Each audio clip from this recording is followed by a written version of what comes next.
We're going back to the 80s with this creamy, dreamy chicken vodka pasta recipe. Yep, you heard that correctly.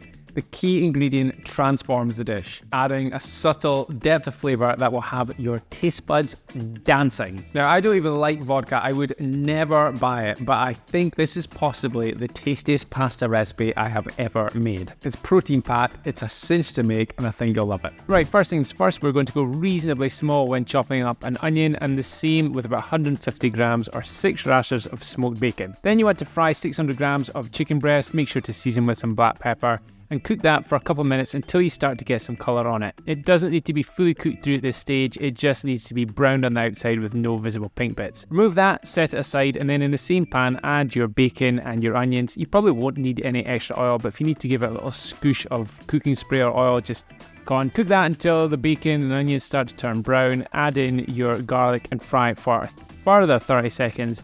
Then add the star of the show, which is 100 ml of vodka. You need to simmer that with the vodka in it for about 2 to 3 minutes to allow the alcohol to mainly burn off, and then add in your chopped tomatoes and your salt before adding the chicken back into the pan. Then you want to pop the lid on it and give it about 10 minutes of simmering on a medium heat. And at this point in the video, it would be fantastic if you could just click that like button. It has nothing to do with my ego, it just means more people will likely to see this video. Then take the lid off it, give it a further 5 minutes uncovered, and then so that's 15 minutes total simmering time. Stir in your creme fraiche, rip up some basil, don't chop it, it's better to rip it up so you don't bruise the basil leaves. Stir it all through, you can season again if you need to, and then if you're having this with pasta, add some of it to pasta, mix it all through, plate it up, garnish with some green and get stuck in.